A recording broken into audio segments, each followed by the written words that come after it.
Hello, everybody. Welcome back to the Bitter Rivals Podcast, episode 88. Today is March the 12th. I am your host, Avery Roush, along with co-host Gitano Gallo, as per usual.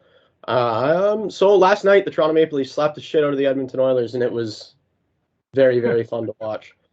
I'm not going to sit here and lie to you and tell you that I was totally coherent for the whole game, because I was definitely not coherent for the whole game. I got bits and pieces, but definitely was not a... Not a full 60-minute performance for you? Not a full 60 from me. No, that's for sure. Definitely lacking in that respect. Anyways, though, it was a big game. It was nice because last week when we traveled to Edmonton, they straight up beat the shit out of us. They embarrassed us. They made us look like an AHL team, and it was tough to watch. But to get the revenge in our home building with all the big guns scoring, Mitch Marner taking over the hockey game, that was so nice to see. That was a hell of a response to the last game against Edmonton. So I enjoyed what I remember. And who else did we play this week? We played the Devils this week. That's right. We beat New Jersey as well. So that's a couple of big games against a couple of big game opponents. The Edmonton Oilers, who have a chance to win the West, and the New Jersey Devils, who everybody knows have been elite this year. To beat them both back-to-back, even though it was a very, very low event week with only 2 games, to win those 2 games was huge. Absolutely. And big comeback from the Leafs last night, too, because they were down 3-1. Down 3-1 on, in my opinion, a couple of bad goals off of Murray. Some people have differing opinions, but I honestly was calling for him to be pulled after the third goal. The first one from Ekholm was an absolute piss missile. You're not stopping that one. I didn't like McDavid's goal. I did not like Kane's goal, and I honestly didn't see the fourth one they got. But he had 3 on 9 shots. 2 of them were bad goals from my perspective. So I would have liked to have seen Samsonov gone in, but apparently they didn't need it. They come back. They win the game 7-4. With goals from John Tavares, a couple from Noel Acciari, Austin Matthews, William Nylander. I forget. Maybe somebody else scored. I forget. But it was a well put together game from all perspectives. Mitch Marner, like I said, took over the game. That's what he did. He picked off Ryan McLeod there, scored an all-world goal that you were even tweeting about last night on the Bitter Rivals account. So I just want to stop on this sec, because I don't want to take anything away from Marner's finish, because it was stupid, absolutely fucking ridiculously good. But what the fuck is that turnover? That was a really, really bad turnover. That was a really, really bad turnover. But you know what? That's what Mitch Marner does. He baits you into making those plays, and then he takes full advantage. That's what he does. That's what makes him an $11 million hockey player, is those plays. Seriously. And like I said, I'm not taking anything away from Marner on that, because it was ridiculous, absolutely disgusting. Yes. But like a straight up pizza down the middle. Yeah, that was 3 meat, extra large, extra cheese, delivered Stuffed to crust. your door, pizza up the middle. Yes.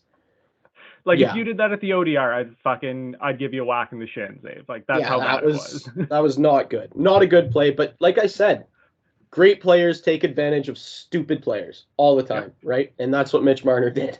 He took advantage of Ryan McLeod, and that was that. Yeah, the Tavares Matthews, or I guess it was the Tavares goal from Matthews. That was a hell of a play as well. The 2-on-1.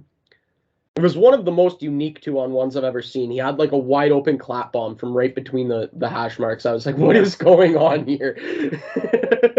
But I mean, that's just a symptom of the Oilers defending, I think. They can't defend, eh? Like, even like Ekholm was a big ad for them, but they're still so bad defensively. And you know what? They don't have goaltending either. Like, Stuart Skinner's a good goalie. He's not a great goalie. And Jack Campbell has fallen off the face of the earth this year. So, I don't know. I don't know what you do to fix that, especially considering the contract that you gave to Jack Campbell. I don't think you have many options when it comes to fixing that, do you? Not really, no.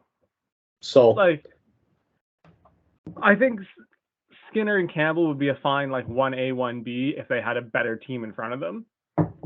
A better, like, D core in front of them. Like, I think back to, like, Colorado winning with Darcy Kemper. Like, Darcy Kemper is not, like an elite goalie, but he's at least good enough. And I think if you had, a D-core like Colorado's in front of Skinner and Campbell, different story.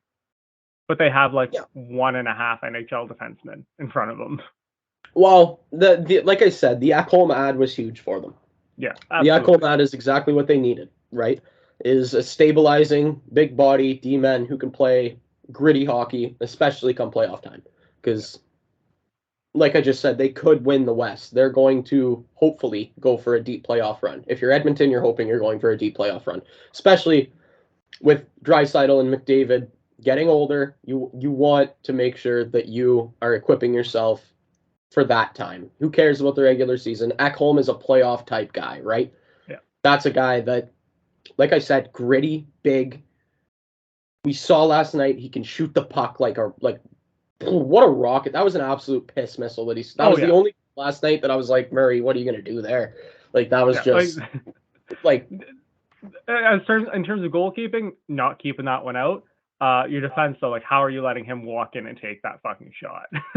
Well, it was from the top of the circle. It was just a perfect shot, and it was not a turnover, but like just a zone entry. It was right off the zone entry, so it happens. And you're right. There was probably a breakdown there. The forward didn't get to their defenseman like they were supposed to, but usually guys can't shoot like that. To be fair, like that was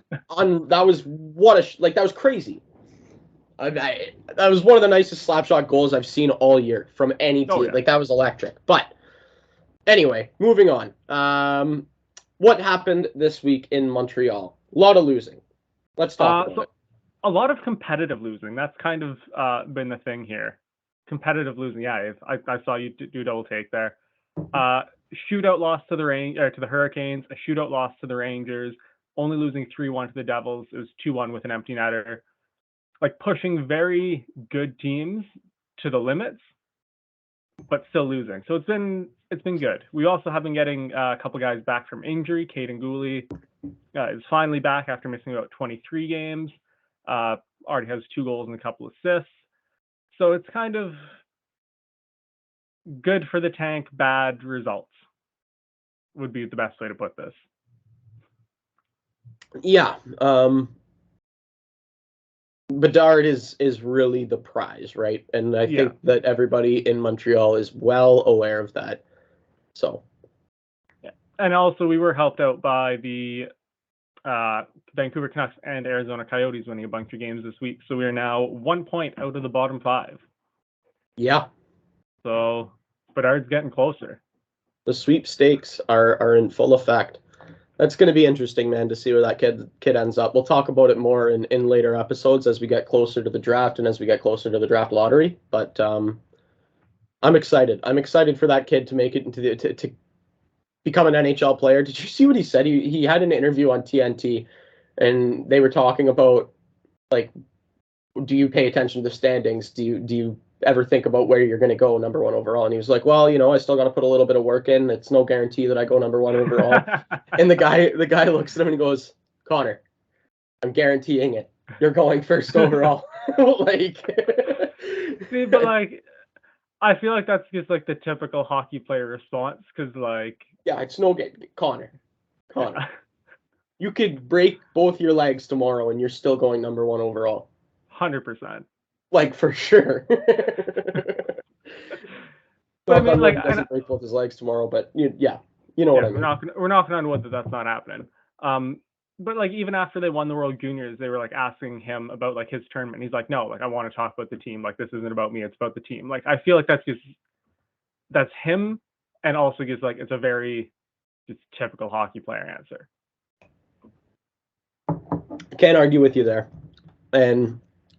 Yeah, I love to see like the big talents though have a little bit more personality. Like, he's just going to be another vanilla McDavid. Is that what we're dealing with here? Is that what's about to happen?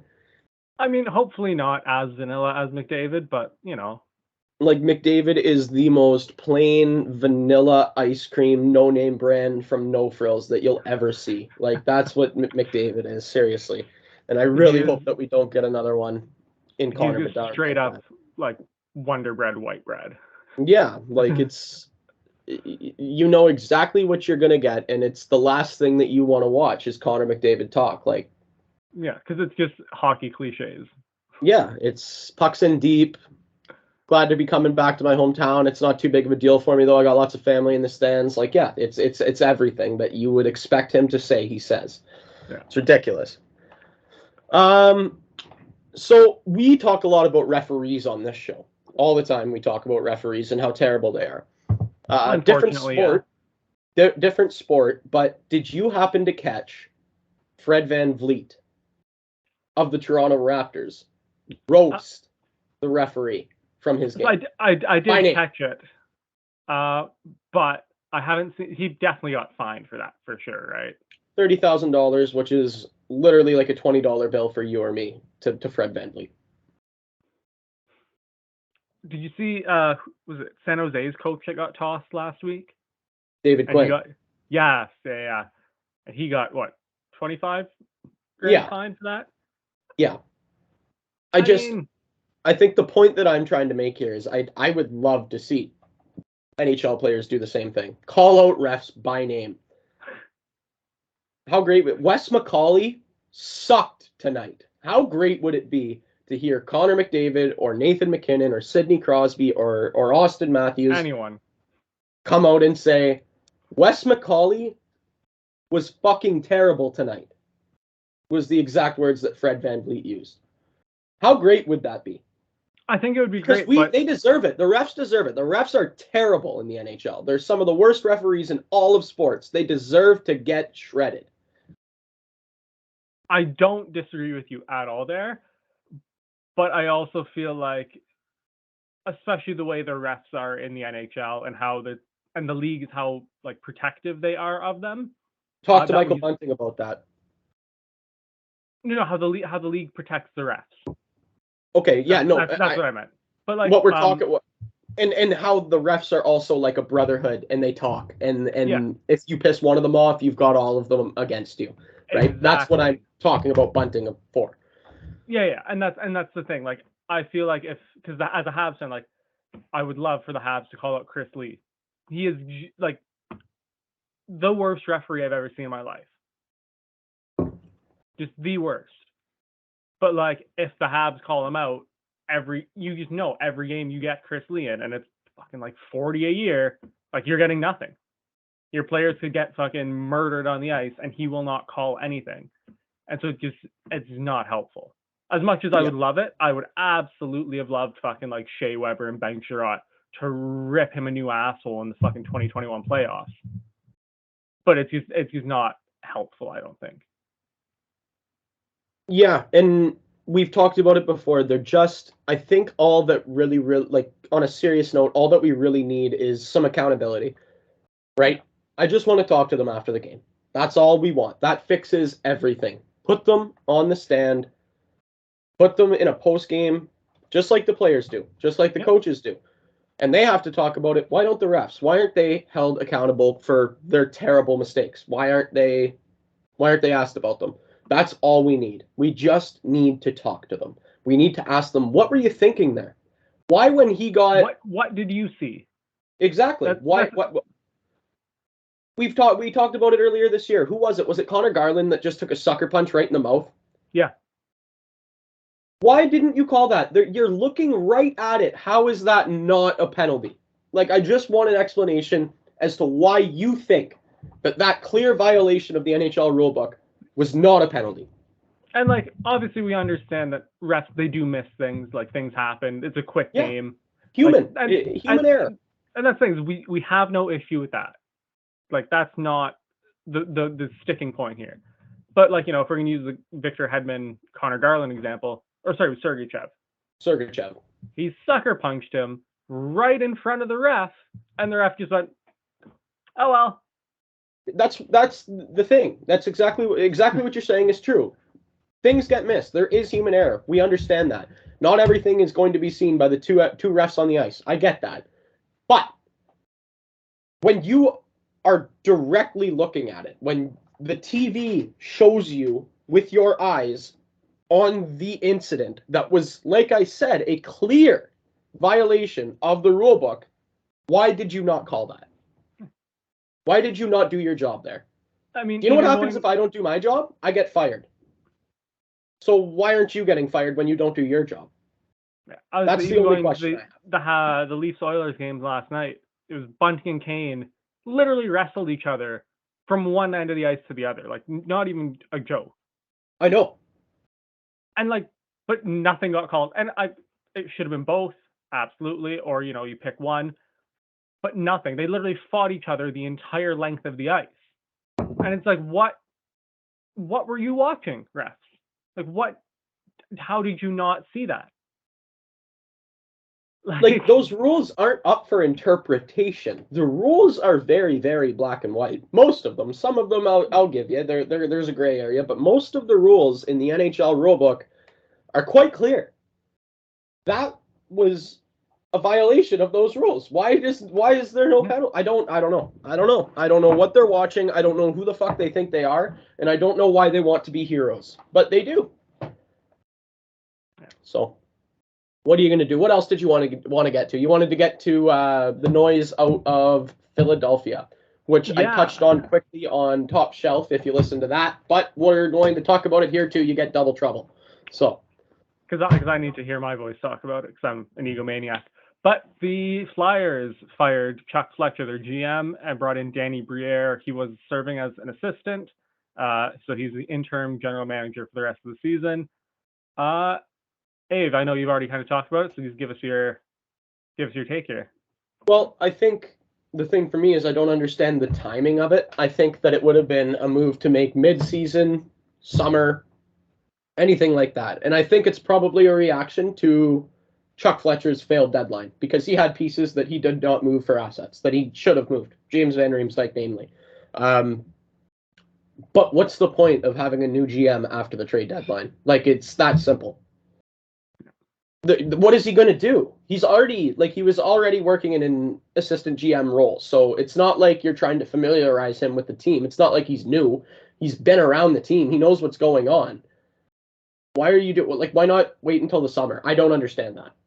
Yeah. Absolutely baffling. Because Briere has quite literally nothing to do right now. He can't sign players. He can't trade players. And as you mentioned, he's already in the system, so it's not like if Montreal had done this with Hughes and Gort, where let's give them a couple months to get familiar. He was in the team. He was part of the organization. I don't get it. I do think it was the right decision firing Fletcher. I think he was a terrible GM. And I like Danny Briere too. I don't know what his managerial skills are, but I used to love him as a player. He was a very, very good hockey player. Yeah, no, I think he was one of the finalists for the GM job in Montreal. There was another one they mentioned that he was a finalist for.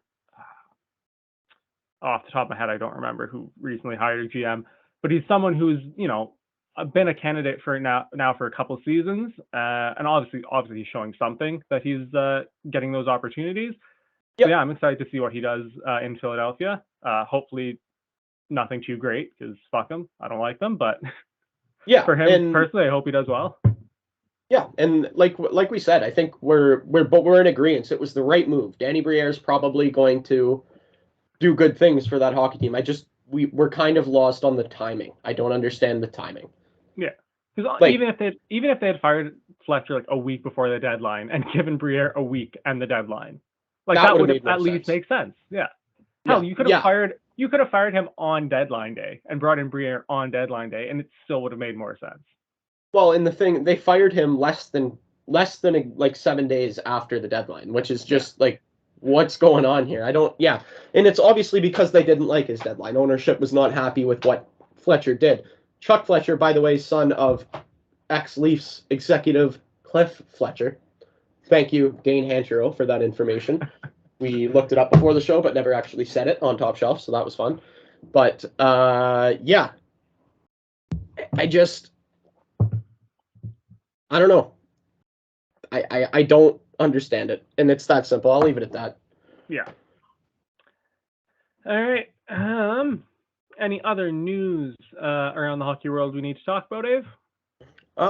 I don't think there's anything too crazy. Obviously, the usual stuff. McDavid's from another planet. You wasn't the best last night, but other than that, he's been something else. The Boston Bruins are on pace to be the best hockey team of all time, so that's absolutely horrifying because we mentioned last episode, man, they just got better at the trade deadline, and man, it feels like everybody else in the NHL is just fighting a losing battle at this point. So, Ottawa went on a little bit of a heater there. They lost to Vancouver last night, but before that, I believe they were 12-3-0 in their 15 prior to that. So they're looking good. They're making a push for that wild card spot in the East, and that would be interesting. That's a team I would not want to play in the playoffs just because they're a team that can be so hot. They can just get hot and steamroll you. They can put up 10 goals a night if they want to sometimes. So right now they're 6 points back of a wild card spot, but they do have, so they have the same amount of games played as the Penguins, who are on 76 points, and they have 3 games in hand on the Islanders, who also have 76 points. So, like, that's doable for them, which is nuts. Yeah, and do you know what? I'd like to see, for wild card teams, just to change it up a little bit, I'd like to see them in Buffalo. I'd love to see it. I think that it would be so weird seeing playoffs without, like, Ovi and Crosby, though. Like, that would be so... It's a new era, man. I know, but it's still weird. It's still weird. But I no, can't argue with you. Actually, so you got Ottawa and Buffalo making wild card spots? That's what I'd like to see. Ottawa and Buffalo make the wild card.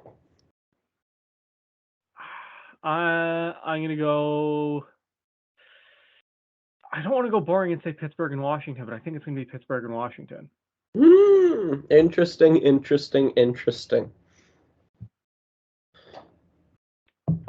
Wow.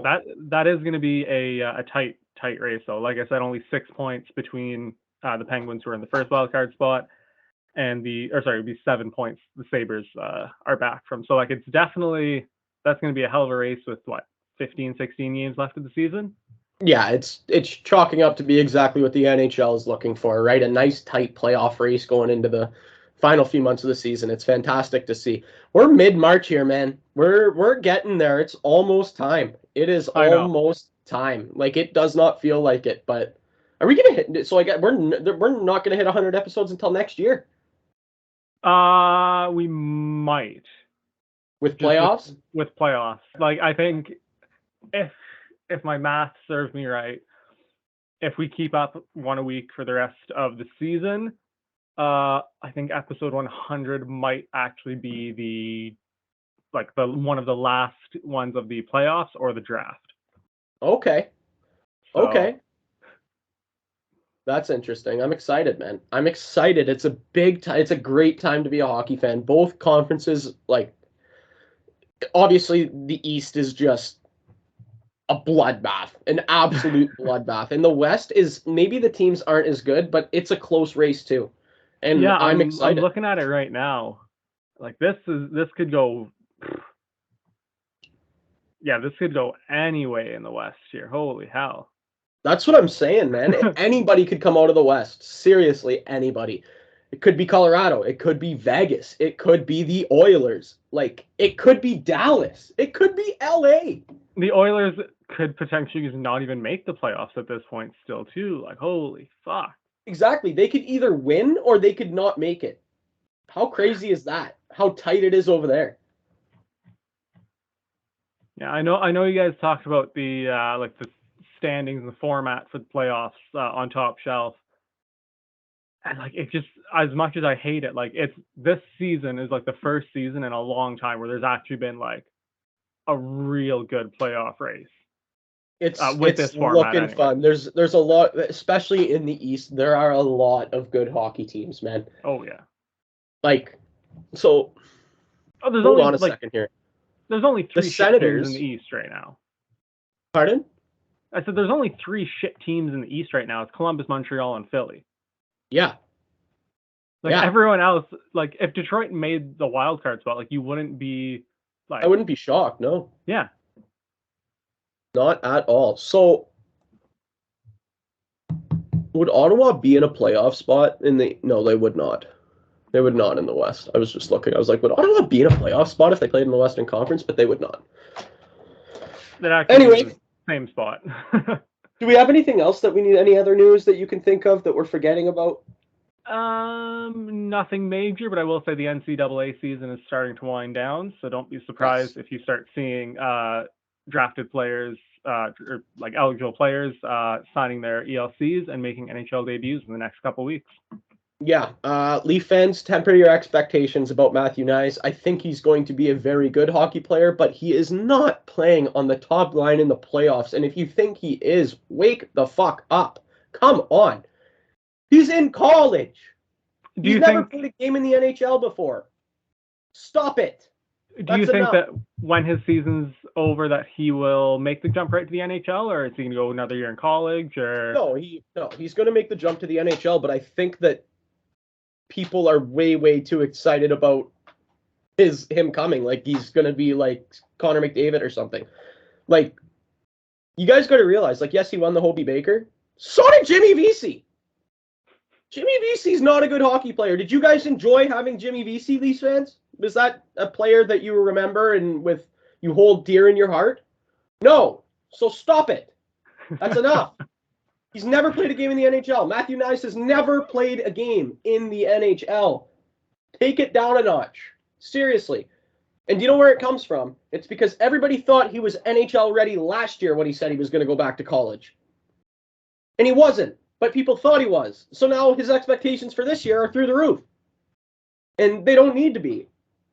Bring it down a notch, everybody. Seriously. That's all I have to say about college players. Anyway. All right, so what do the Leafs have for this week? This week is a very full week. After the 2-game week we had last week, we got the Sabres in town tomorrow, home game. The Avalanche in town on Wednesday. The Canes in town on Friday, and then Saturday night, back-to-back games. Canes in town on Friday, Saturday night in Ottawa. So this is going to be a fun week for Leafs hockey. I'm excited, very excited. The Habs are hosting the Avalanche tomorrow, then going to Pittsburgh on Tuesday, to the Panthers on Thursday, and the Lightning on Saturday. So the competitive losing against top teams will hopefully resume this week. Competitive losing. That's a hell of a phrase, man. Well, hell of a phrase.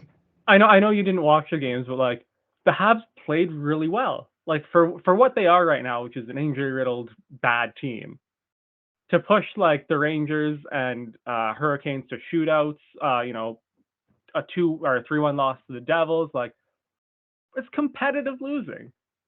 There you go. There you go. Well, I think that's all I have for the week. Gitano, is there anything else that you wanted to get off your chest? No, I think that is everything, Ave. All right. What are we at here? What have we been recording for, 25 minutes? About 28 right now. Okay, so we still cooked up a little episode. 2 Leaf games, 4 Habs losses, and we still cooked up a half an hour. Look at us. All right. Thank you, everybody, for listening. Thank you to the Game Entertainment and Media for hosting us on all your platforms. Check us out on YouTube, Instagram, Twitter, thegamesportshow.ca or .com. Is it .com? I think it's .com. .com. The link will be in the link will be in the description regardless. Yes, so you can find it there. Anyway, thank you for listening, everybody. We will catch you next week for episode 89 after a jam-packed Leafs week and some more competitive losing from the Habs. Thanks again.